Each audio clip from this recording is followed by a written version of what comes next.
Vamos abrir a palavra de Deus no livro de Joel. Joel 2, versículo 12 e 13. Joel 2, 12, Joel 2, 12 e 13, o versículo. Diz assim: ainda assim agora mesmo, diz o Senhor, convertei-vos a mim de todo o vosso coração, e isto com jejum, com choro e com pranto. Rasgai o vosso coração, e não as vossas vestes. Convertei-vos ao Senhor vosso Deus, porque Ele é misericordioso e compassivo, e tardio em irar-se, e grande em benignidade, e se arrepende do mal. Amém? O tema do nosso estudo hoje é em tempo de crise. Quem já passou por crise aqui? Todo mundo, hein? Que negócio ruim é isso? E todo mundo passa? Quantas? Qual delas? Tá ruim o negócio assim, é? Confessionário. Quantos confessionários aqui, por favor? Seja honesto. Quantos na crise a primeira coisa que fez foi orar?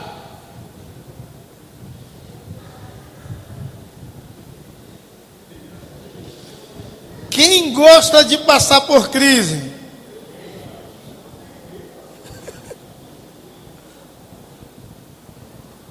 Eu não sei como é que você está, mas crise não é um momento bom. Seja ela de qualquer natureza, não é bom.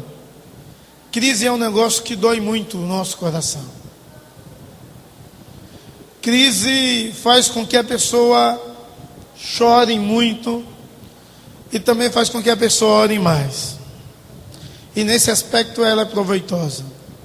Mas ninguém gosta de passar por crise. Crises de nenhuma maneira, de nenhum jeito. Mas talvez você está hoje aqui, e o Sandro disse que em dezembro começamos a pensar no ano. E esse ano de 2013 foi um ano terrível para você. Talvez não foi um ano bom. Talvez não foi um ano como aqueles períodos da vida que o Senhor nos deixa como quem sonha e a nossa boca se enche de riso e dizemos: grandes coisas fez o Senhor por nós. Talvez esse ano não foi assim para você. Talvez você está aqui e está vivendo um momento muito difícil. E talvez você não vê nenhuma solução. Como resolver a sua situação de vida? De que maneira mudar as coisas das quais você está vivendo? Tempo de crise é o que o povo de Israel estavam vivendo no período em que Joel foi profeta em Judá. O povo estava passando por crise. Crises por quê? De todas as naturezas. Por que o povo estava passando crise? O povo não você. O povo na época do profeta Joel.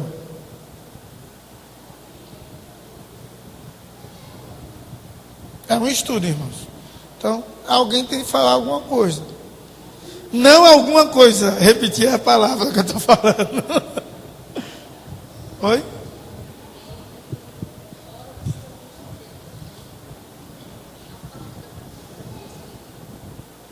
Por causa do pecado. Eles se afastaram de Deus. Rose falou isso. E você, o que você acha?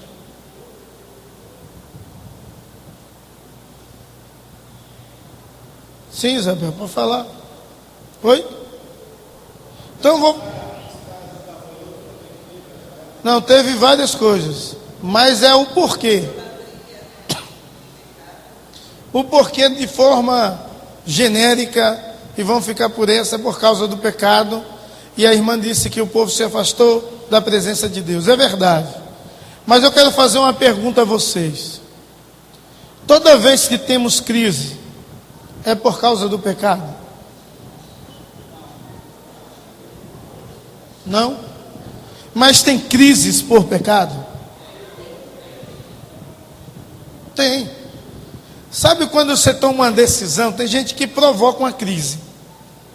Você vai tomar uma decisão, não consulta o Senhor, e você toma uma decisão errada. Isso desencadeia sobre a sua vida uma crise. Consequências. Por causa do seu pecado. Talvez algumas pessoas estão vivendo em crises aqui na igreja. Por causa do pecado. Se afastaram de Deus, negligenciaram a Deus, estão fazendo coisas erradas.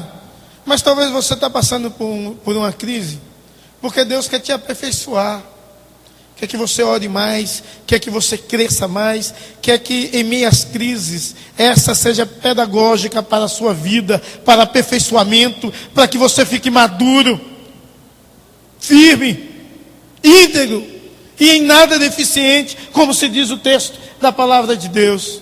Mas o povo de Israel estava passando. A primeira crise que eles passaram foram 4 espécies de gafanhotos. 4. Os gafanhotos consumiram tudo. Não tinha fábrica. O povo era agrícola.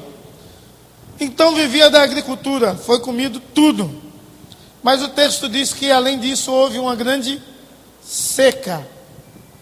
Uma grande seca. Pior do que a seca que dá no Nordeste. Nunca ninguém tinha visto antes uma seca como essa. O sofrimento foi tamanho. Para um agricultor, não sei se você já conversou com um agricultor, quando não tem chuva, para ele é a perdição. Porque não tem como plantar de novo. Tem algumas plantações que em 2 meses ela produz. Algumas, nem todas, mas algumas sim. Tem outras que demoram demais. Mas a pessoa que perdeu tudo, ou a nação que perdeu tudo, não podia plantar para que em 2 meses resolvesse a situação. Feijão, tem um feijão rápido aí, que é menos de 2 meses. Não podia. 2 meses, né? 3 meses. 3 meses. Então não podia resolver em 3 meses a situação deles, porque houve uma grande seca, grande seca. Mas não só isso, caiu fogo do céu e consumiu tudo, porque tinha algumas pessoas que criavam ovelhas, bois, e aí podia matar e comer. Então caiu fogo do céu e consumiu tudo, tudo, tudo. Todos os animais morreram. Mas não parou por aí. Houve guerras. Imagine você enfrentar uma guerra quando você está sem esperança nenhuma, desanimado de tudo. É o que o texto nos ensina. Então a primeira coisa que a igreja deve fazer em tempos de crise é o quê? É voltar para Deus. E talvez você está passando uma crise, você precisa voltar para Deus. Porque você talvez não ora como devia, você não lê a palavra de Deus como você devia orar, ler. Você não tem uma devocional com Deus. E agora vem a crise e você fica louco, com raiva de tudo, de Deus. Olha para o pastor e diz: o pastor está engordando. Isso está ruim demais.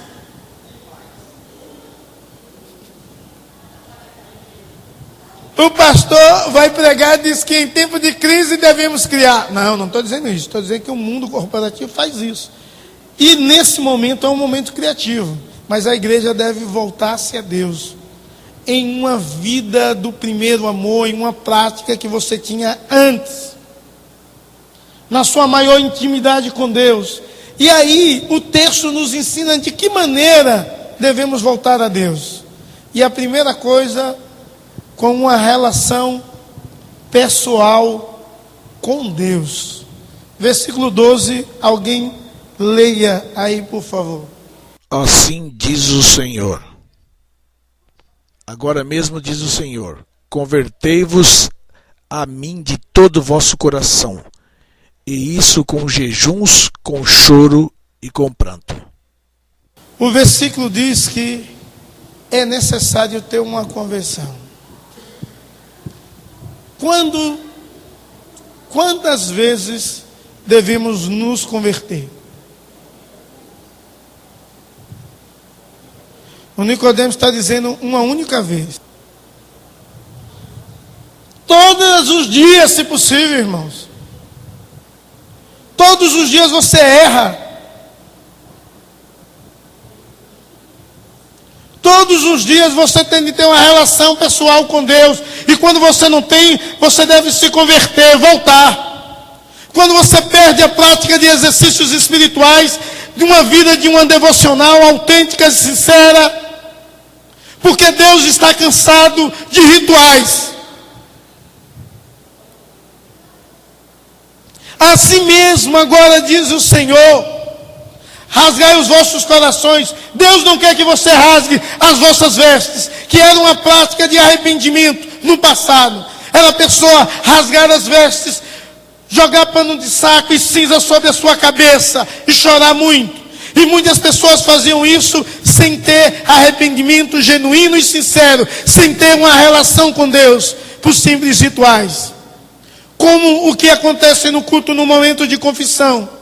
Vamos orar, baixa sua fronte silenciosa, e a pessoa fica com a mente assim: o que eu vou fazer amanhã, segunda-feira? Onde devia abrir o coração diante de Deus e dizer: Deus, eu sou pecador, eu pequei assim, assim, assim, e careço da sua misericórdia, da tua bondade e do seu perdão. Sabe, quando a igreja perde essa sensibilidade, ela perde tudo. Porque o nosso viver é Cristo. Se você perder isso, você perde tudo. E todos os dias nós precisamos voltar a Deus, voltar a um relacionamento pessoal. Todos os dias você precisa analisar a sua vida e melhorar e crescer e santificar-se cada vez mais. Todos os dias.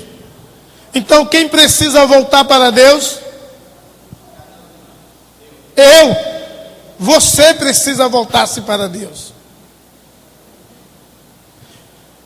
E talvez você diga: pastor, você sabe a minha vida, eu sou uma pessoa que ora, lê a palavra, mas você precisa melhorar. Sempre tem algo na sua vida que você precisa melhorar com Deus. Tem. E muitas vezes, porque você não entende isso e não faz isso, você passa anos e anos e vive uma vida de marasmo espiritual. Você se torna um religioso, alguém que faz as coisas simplesmente por costume. Por costume. E Deus está cansado disso. Você que é crente, eu quero te dizer que Deus está cansado da vossa reza. Que é isso, pastor? Reza? É mesmo, reza. Porque você não ora, você reza. Repite as mesmas coisas. Isso é reza. Não é oração. Então, a volta deve se dar em um relacionamento pessoal com Deus, aonde há desprendimento total do exterior, mas acontece algo no interior da pessoa que a transforma totalmente, completamente. E isso deve se dar com profundidade. É algo íntimo. É algo que eu posso dizer para você: olha, você precisa mudar nisso. Mas você que não tem escutado a voz de Deus, que Deus tem falado para você que você precisa mudar. Se você ouvir eu dizer e não quiser mudar, meu irmão, não vai mudar. Porque eu não posso te fazer mudar. Você pode dizer assim, ó, no meu gabinete, pastor, eu vou mudar. E depois continua a mesma coisa. E eu não conheço a sua vida totalmente e não sei se você mudou ou não. É verdade. Você pode me enganar. E muita gente engana o pastor. Mas a Deus não. Uma vez Jeremias Pereira disse que gosta do filme Shrek. Ele disse que o pastor é o burro do filme. É?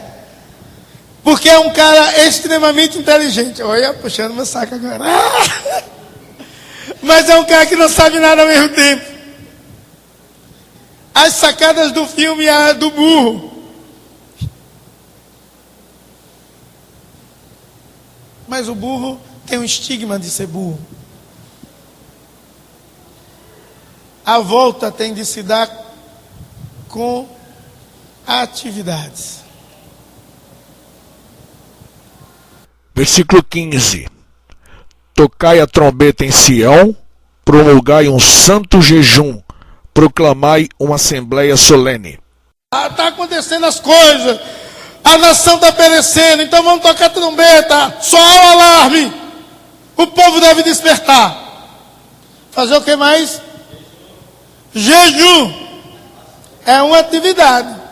Sim, diga, meu filho. Para quê? Para que jejuar? É verdade. Para quê? Para você se santificar, meu irmão. Para você mortificar a sua carne, o desejo carnal. É por causa disso. Você sabe quando nós pecamos menos? Pecamos todos os dias. Mas quando pecamos menos? Quando você está em santificação.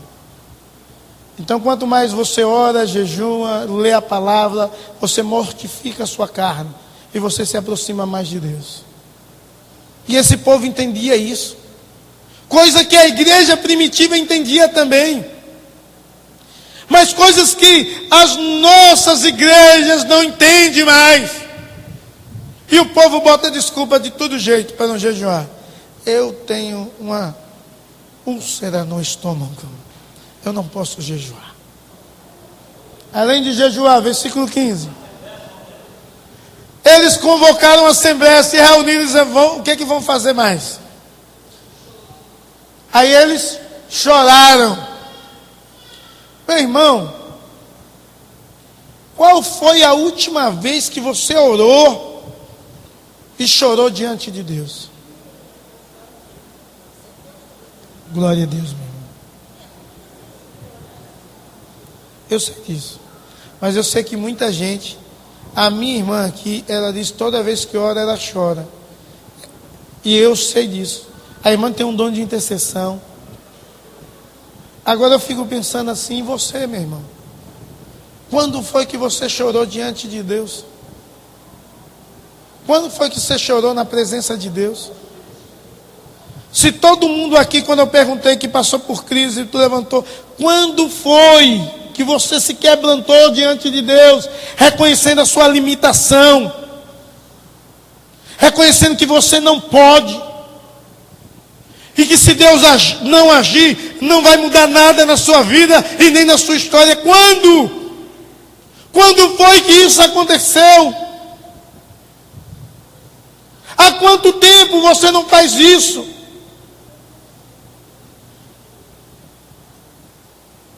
Você precisa de uma visão de Deus, meu irmão, como Isaías teve.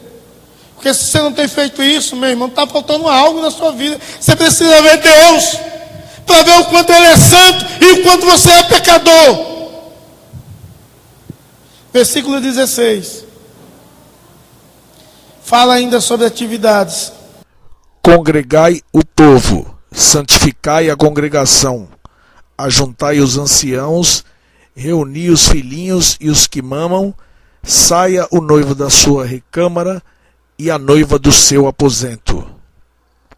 São geral, chama os mais idosos, os mais sábios, reúne os filhos, não deixa ninguém de fora, ainda os que mamam. Convoca todas as pessoas, todos chorarem diante de Deus e orarem uníssimo, com o mesmo propósito, com a mesma finalidade. Chorar na igreja, o cara está com crise emocional. Meu Deus do céu, não pode ser isso. Porque a igreja é um lugar onde devemos chorar. É um lugar que podemos rir também, glorificar, se alegrar diante de Deus. Mas é um lugar de quebrantamento.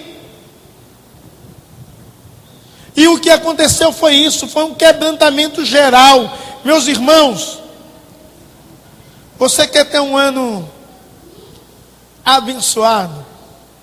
Ore, meu irmão, ore.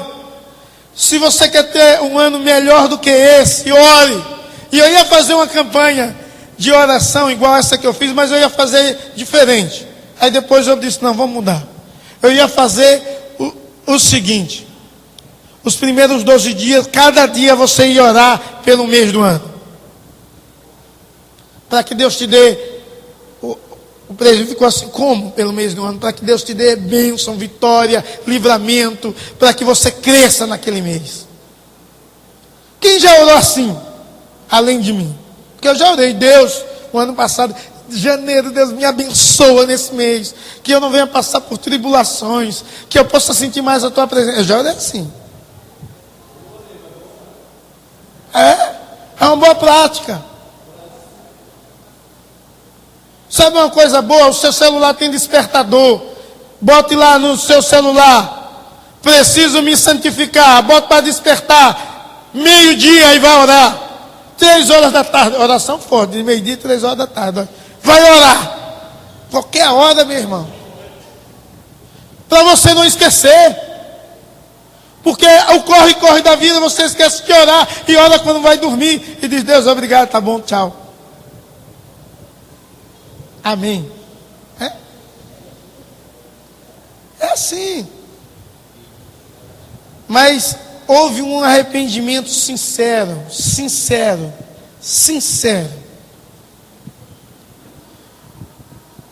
Lê aí o versículo 18, a gente parou no 17, 18 e 19. Chorem os sacerdotes, ministros do Senhor, entre o pórtico e o altar, e orem. Poupa o teu povo ao Senhor, e não entregues a tua herança ao opróbrio, para que as nações façam escárnio dele. Porque hão de dizer entre os povos, onde está o seu Deus? Então o Senhor se mostrou zeloso da sua terra, compadeceu-se do seu povo, e respondendo lhe disse, eis que vos envio o cereal e o vinho, e o óleo, e deles sereis fartos, e vos não entregarei mais ao opróbrio entre as nações. Caiu fogo do céu, como Deus faz. 25. Restituir-vos-ei os anos que foram consumidos pelo gafanhoto migrador, pelo destruidor e pelo cortador, o meu grande exército que enviei contra vós outros. Então a resposta de Deus se dá em todas as áreas. O povo estava distante de Deus, Deus responde à oração de arrependimento. Eu vou estar presente. O que o gafanhoto comeu, os alimentos, Deus dá o necessário. O que a seca devastou, Deus vai dar chuva. O que o fogo consumiu, Deus vai dar a bênção, da restituição. E o que Deus vai fazer com o inimigo que vem do norte? Naquele período que vinha do norte era ruim. Nesse tempo é bom, viu? Olha lá. Eu venho do norte. Então o norte é bom. Então Deus pega o inimigo. Pega o inimigo e o repreende. Vence a guerra daquele povo. Você está passando um tempo de crise, meu irmão? Volte-se para Deus. Volte-se para Deus.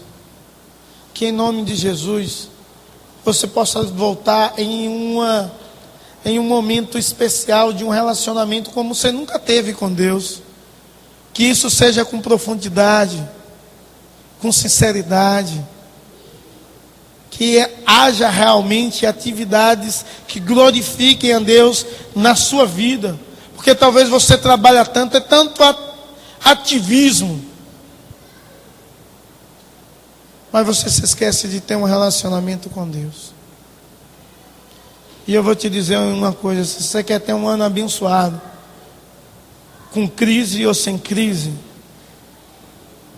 esteja diante de Deus, porque a melhor coisa é ter Deus presente. E talvez você está na igreja e é um religioso e membro dessa igreja, mas não está próximo de Deus. Que Deus te abençoe e que você se aproxime de Deus, entendendo que Deus quer o melhor para a sua vida e compreendendo que Deus pode fazer o que você não pode fazer. Deus vos abençoe, em nome de Jesus.